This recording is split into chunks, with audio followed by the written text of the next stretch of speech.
Hey everybody, I've got an amazing video for you today because we are out here on the border of Arizona, Nevada, and California, about to run the Mojave Road in a group of brand new Nissan Frontiers. And in this video, I'm going to bring you along for the journey. This is one of the premier overlanding trails in the US, and I can't wait to show it to you. The Mojave Road has a long and storied history. It began as a trade route for indigenous people and then became a popular trail during westward expansion in the 1800s. And today it is one of the most popular, one of the most iconic overlanding routes.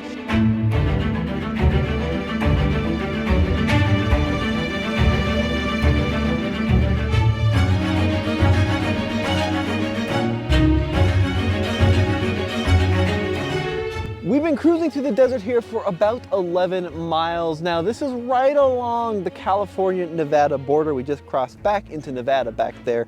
But one of the reasons we're doing this trip actually is pretty cool. So back in 1983, Nissan took a bunch of journalists across the Mojave Road with a lead historian, and it was a pretty significant event and brought a lot of publicity to this route, and we are retracing that route in new Nissan Frontiers. This is pretty cool because 1983 was a pivotal year for Nissan trucks. It was the launch of a new body style. Well, 2022 was the launch of this new body style of Nissan truck, and now we are doing the same exact route. And it was documented in this little book written by that historian.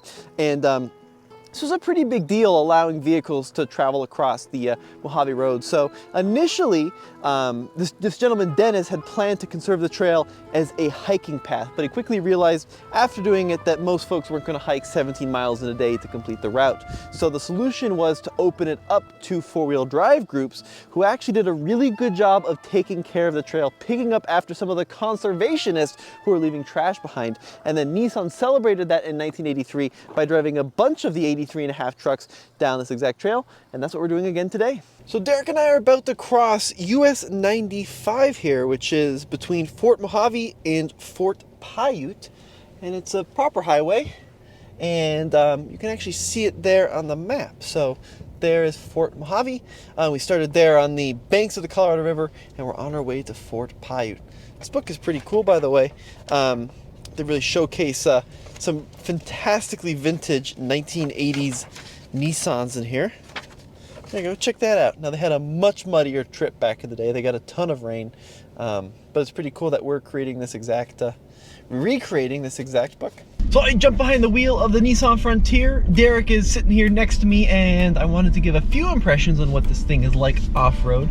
Now, first of all, this new Frontier is powered by a 3.8 liter V6 naturally aspirated engine with 310 horsepower, and the slow speed power delivery is perfect. This transmission, which has far more gears than the old model, really performs well, and you have a nice delivery of torque even in the lower RPMs. And it actually sounds sort of cool as well. You know, it's not a V8 burble, but it sounds better than a lot of the newer four-cylinder turbos that we're seeing in a lot of crossovers and SUVs. Now, the suspension calibration is quite good. We're rolling on 32-inch tall tires, hand-cooked tires, and then, of course, the Pro 4X has the Bilstein suspension, and it's pretty darn good. You know, the articulation has been performing well. We really haven't been lifting tires at all. And if we needed to, we could click on that rear locker, but we haven't had the opportunity to because the articulation has been so good. Now, we're entering a pretty rough and ready part of the trail here. This is where, like a crossover, you'd probably struggle a little bit. You could do it, but you'd really be mindful of line placement so you don't puncture an oil pan. And that's really the big advantage of the Pro 4X out here, is the full underbody protection means that you can tackle these trails with some more confidence than you would in a non-skid plated vehicle. Some things I dislike, well, the steering wheel doesn't telescope, so the driving position is a little bit more compromised than you get in some of the other mid-sized trucks on the market. The seating position is much better than a Tacoma. You sit up high and you've got pretty good visibility out the sides. You're not like sitting on the ground like you do in a Tacoma. But the forward visibility overall in the Frontier is not great. There's kind of just a steep fall off, a high hood line, and it's hard to see what's directly in front of the vehicle. You can push a button here and engage the camera. We've got the fully loaded Frontier here. MSRP over $46,000, so we've got the technology and the premium package and all that. But every now and then we're scraping the skid plate here and there.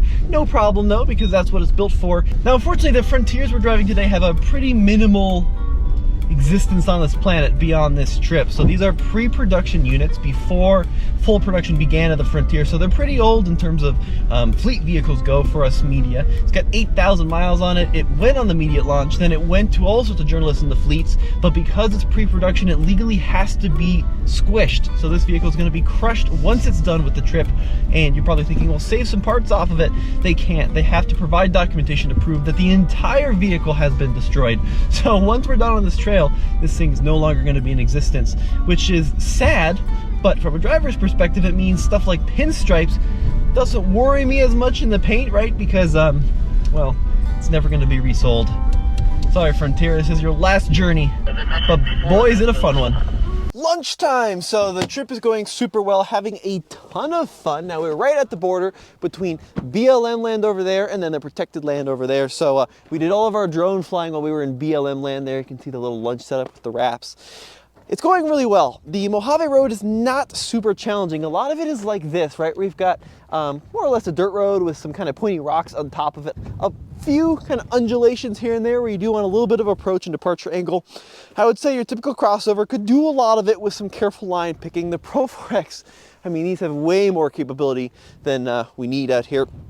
Few instances where we do hear a little bit of a clang or two on the skid plate there, but nowhere we've needed 4 low or a lock or nothing like that. Onyx Off-Road rates this trail at a 4 out of 10. A lot of it, I'd say, is probably a 2 or a 3. So far, nothing too challenging, but a ton of fun. Average speed 10 to like 15 miles an hour. This is Fort Paiute. It's one of the major stops along the route. This was a military installation in the 1860s that supported the mail routes along the Mojave Road. And now there's not a ton left of it, so we do have some crumbling walls. We do have some structures over there, but it's a pretty small ruin now compared to its glory days. There's a number of notable stops along the Mojave. This is one of the first. It's also one of the most significant. And we'll take a little gander around. This fort was built in 1867, but unfortunately the mail route actually changed and the need to escort through this area was no longer needed, and just 6 months into its construction, it was decommissioned. So, yeah, not a hugely significant fort in US history, at least in terms of its time frame, but it's still here and you can check it out. Built to last, 6 months. We've been traveling down this super smooth road after visiting the fort. It's a dirt road, but it's been a nice break from the constant rocks and bumps, and actually we ran into this train here. Now this is a train that essentially parallels Route 40, Interstate 40 I should say, which is along the route of the old Route 66. During the military time when the Desert Training Center was here, it was also used as a supply depot, so we're crossing over the tracks.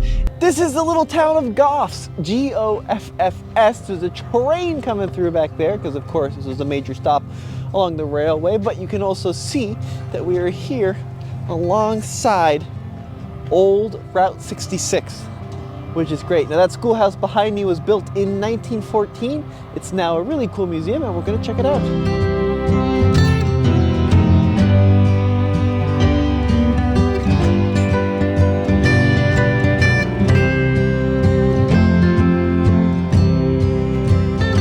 If you are in the area, I would definitely recommend checking out the town of Goths. You can see there is the train line, which has been non-stop trains since we showed up here, but there is a really neat historical preservation site built here with a lot of cool things to look at in a self-guided tour, excuse me, but it basically covers all of the major activities that happened in the area from pre-American times to the 1800s through World War II. They talk about mining here. We got to see some artifacts from the Desert Training Center from World War II, and it's all laid out in this really neat museum, and you can kind of explore on your own time. They have mills, which they actually demonstrate during a public day, so you can see what it was like to crush the rock down to build, or to extract the gold, which was mined in the surrounding mountains here. They set up a little campfire for us here, and just a really amazing thing to come and witness. Here's one of those mills that we talked about. Now this is a two-step mill. You essentially have these 2 cylinders which crush down on the rock to extract the the gold and the minerals. But yeah, lots of history here and definitely worth the stop. So next up, got dinner, then we're gonna head back to the tent, call it a night, wake up tomorrow for another day of off-roading. Camp is not set up exactly on the Mojave Road. There's still some glamping to this. For example, we actually have toilets, which is fantastic. But they set up a nice little camping area for us here, which is just so kind of them, and these gazelle tents. Now, I don't have a lot of experience with these tents, but let's go ahead and take a look at one. Hopefully this is my tent. That'd be pretty embarrassing if it wasn't. And hopefully I can unzip it on camera so I don't look like a complete numbskull. There we go. So yeah, we got a little sleeping pad there, got some wipes. This is a huge tent. I can't quite stand up in it, but with the sleeping pad, the pillow, and some wipes, it should be a pretty good night's sleep. I do have some extra warm clothes because I think it's going to be pretty cold here in the Nevada desert. It's going to be a great night's sleep though, hopefully. There's a train.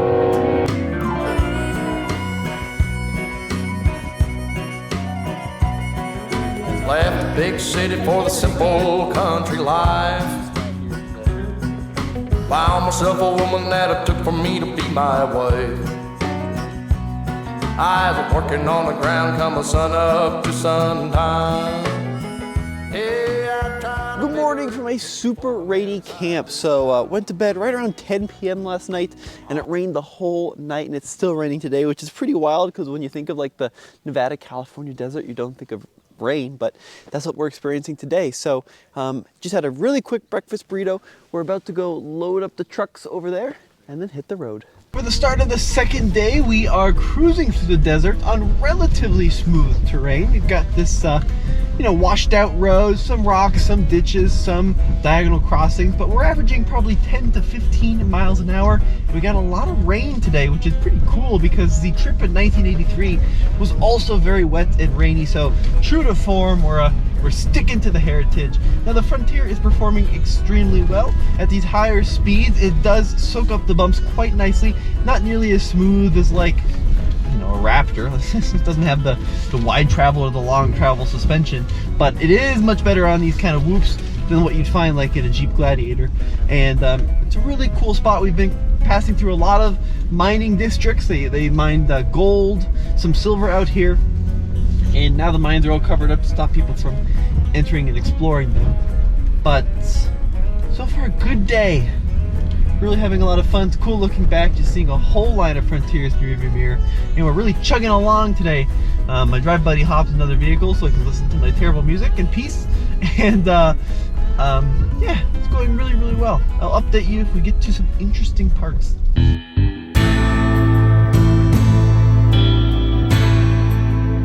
Alright, we just got to our most difficult obstacle of the trail, these deep holes cut into this steep downhill. We're going to be picking up wheels pretty high, and we're going to test the low speed capability, crawling capability of the Pro 4X. So I've gone into low range, first gear. I'm going to modulate the brake, and we're going to see how the articulation is.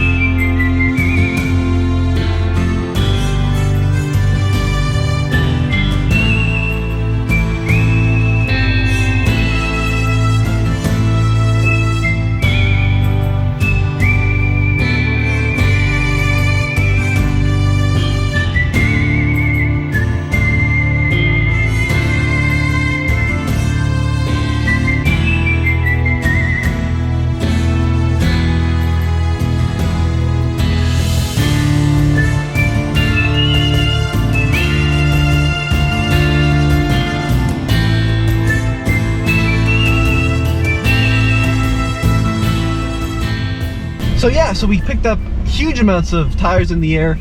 Brakes are a little grabby, and of course I probably was grabbing them too hard, but traction was really good even on this relatively loose, wet sand.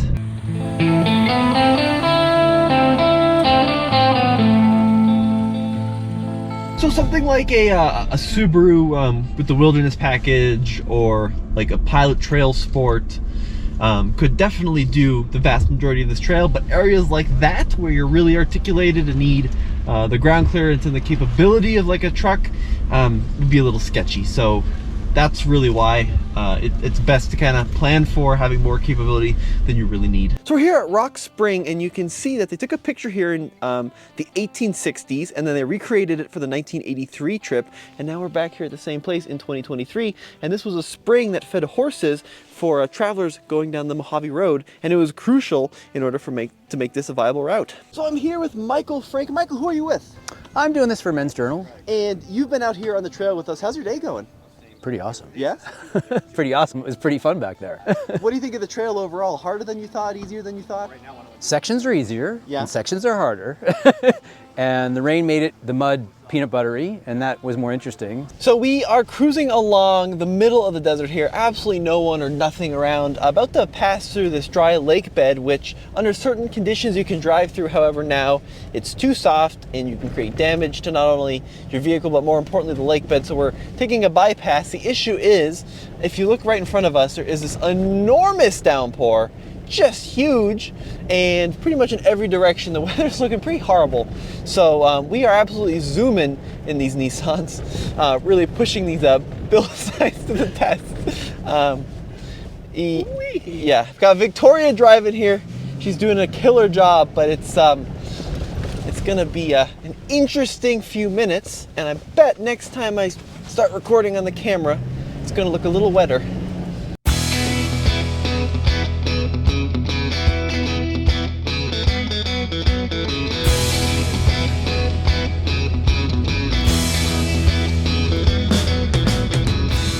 Well, we made it to, oh, look at this hair, it's horrible. We made it to Baker, California.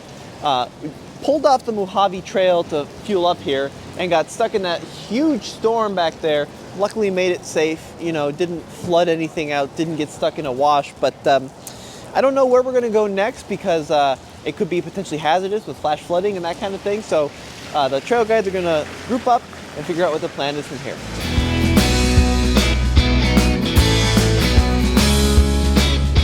Well, the rain has subsided. It's really a beautiful evening here in the desert, and we've got a river crossing to finish up this amazing trip. So I'm gonna film Colin driving across this river.